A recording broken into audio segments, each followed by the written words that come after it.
안녕하세요, 지메입니다. 오늘 할 내용은 경매물건 분석 주거 게시판에 있는 대출을 많이 받는 방법이라는 글에 대해서 보도록 하겠습니다. 하남시 덕풍동에 나와 있는 아파트입니다. 일단 내용을 보면요, 하남시에 나와 있는 38평형 아파트입니다. 2008년도 보존등기이고 10층입니다. 등기부를 보시면 좀 특이한 사항이 하나 보입니다. 먼저 제2자산관리라는 곳에서 근저당을 설정했는데요. 근저당이 5억 4,600입니다. 5억 4,600이고 그리고 나서 또 전세권을 설정이 되었는데 똑같이 제2자산관리입니다. 그런데 얼마예요? 1,000만원입니다. 제2자산관리라는 곳에서 보증금 1,000만원을 주고 여기를 살기 위한 걸까요? 감정가가 5억이 넘어가는 집에 겨우 전세권 1,000만원? 1,000만원을 주고 뭐 하러 살려고 할까요? 이럴 일이 있을까요, 과연? 그 목적에 대해 생각해 보셔야 됩니다. 왜 이런 1,000만원의 전세권을 설정했는지 한번 봐보겠습니다. 이 물건은 감정가가 5억 5,400만원 정도이고요. 그런데 채권 최고액은 5억 4,600만원이 설정되어 있습니다. 보다시피 5억 4,600만원이죠. 이걸 120% 계산한다면 원금은 4.5억 4억 5,500만원 정도일 겁니다. 그러면 당시에 2015년 3월 31일 당시에 대출을 일반적인 아파트에서 받았다면 얼마나 나왔을지 한번 살펴보겠습니다. 당시에 국민은행 시세를 봐야죠. 당시의 대출은 지금 이제 대출 규제가 많이 심해졌지만 그때 당시 LTV는 70%였습니다. 70%. 국민은행 시세의 70%인 거죠. 그래서 당시에 이때 당시 1년 전에 나와 있는 그때 당시 5억 6천이었거든요. 일반 가격이. 그래서 5억 6천에 70%면 그때 빌릴 수 있는 돈은 3억 9,200만원 정도였습니다. 3억 9,200만원 정도 했는데 실제로 빌린 돈 얼마예요? 4억 5,500을 빌렸죠. 더 많이 빌렸죠. 더 많이. 왜 이렇게 더 많이 빌렸을 수 있을까요? 바로 이유는 뭐냐면 바로 이 1,000만원짜리 전세권 때문입니다. 전세권 때문에. 그 이유가 뭐냐면 대출을 받을 때 최우선 면제라는 걸 아시죠? 최우선 면제.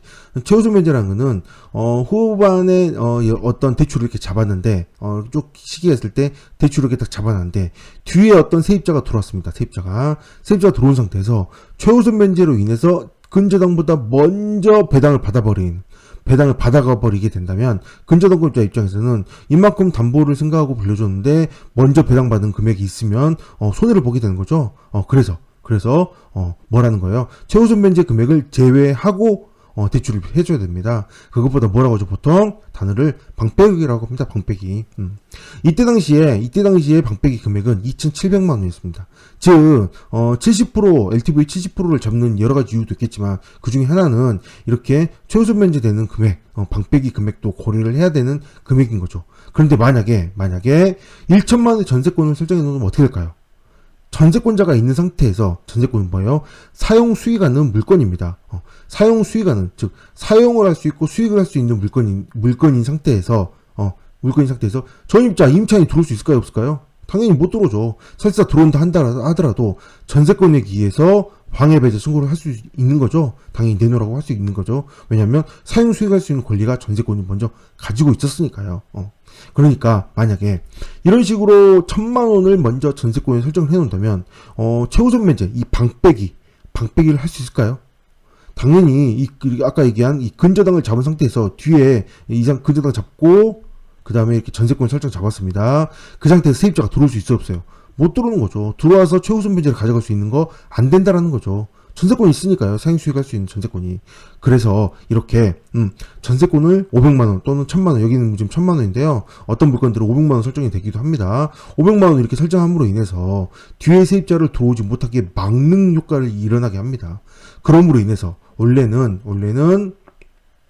3억 9,200만 원만 대출이 됐은 상황인데 이렇게 제2자산관리위에서 물론 제2자산관리위에서 대출 받은 건 아닙니다. 다른 곳에서 대출 받았고 NPL로 넘어간 거죠. 어쨌든 이렇게 대출 받음으로 인해서 실제로는 4.5억까지 더 대출을 많이 일으켰다라는 거죠. 무슨 뜻인지 아시겠죠? 그래서 이렇게 방빼기를 막음으로 인해서 대출을 더 많이 실행해 줍니다. 이렇게 대출 많이 받아보고 싶은 분 이런 식으로 이런 곳에 찾아가시면 등기부에 주소 나오니까 찾아가시면 대출을 많이 받을 수 있습니다. 자, 그러나 잘 보셔야 됩니다. 대출을 많이 무리해서 받았기 때문에 지금 이 글이 쓰여지고 있죠? 이 글은 무슨 글이에요? 경매글입니다. 경매글. 이렇게 무리해서 대출을 받음으로 인해서 어떤 일이 생겨요?